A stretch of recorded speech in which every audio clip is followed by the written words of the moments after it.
Non, non, ça marche pas. On peut bien tenter. D'abord, revenir sur la question de l'augmentation de la cotisation. Il nous manque 300 000 euros. Augmentons la cotisation de 1 euro et l'affaire sera réglée. Je me dois de vous dire que cette mesure ne passe pas auprès de nos militants. Elle sape un peu plus leur détermination alors que tous souffrent d'une situation économique et sociale plus que difficile. Peut-être aurait-elle été moins mal vécue si en même temps la Fédération acceptait de partager avec les CDPE qui l'ont mise en place la cotisation de solidarité, paiement de la part nationale partagée entre le CDPE, les CDPE et la Fédération nationale.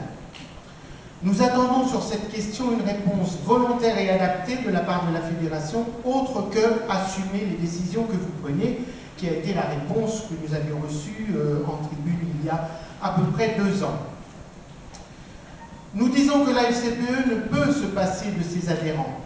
Ils sont la base de notre mouvement, base qui nous fait de plus en plus défaut, en raison notamment du coût de la cotisation.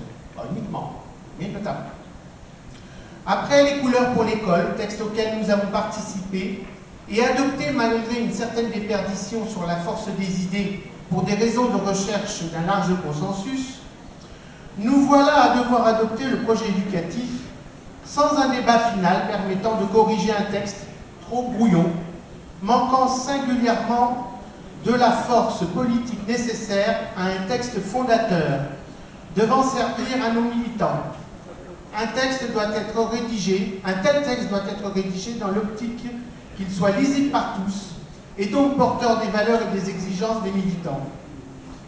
En aucun cas il ne doit être en retrait par rapport à l'ancien projet. Il doit clairement rappeler que la FCPE défend le service public de l'éducation nationale. Il ne doit pas être un texte de compromis, pour ne pas dire de compromission, avec une politique basée sur une adaptation de l'école à l'économie libérale, au prétexte qu'il faudrait être pragmatique, en opposition à un idéalisme qualifié de démagogique par les adversaires de l'école publique, laïque et gratuite, l'école républicaine. Dans les Alpes-Maritimes, nous sommes quotidiennement confrontés à ces discours de la part des responsables politiques locaux. Nous avons besoin d'un texte ambitieux et offensif, non pas d'un texte de consensus mou.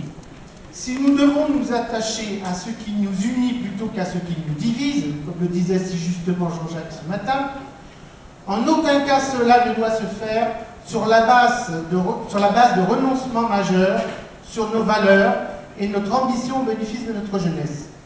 Un projet éducatif, certes, mais aussi un projet politique. Merci.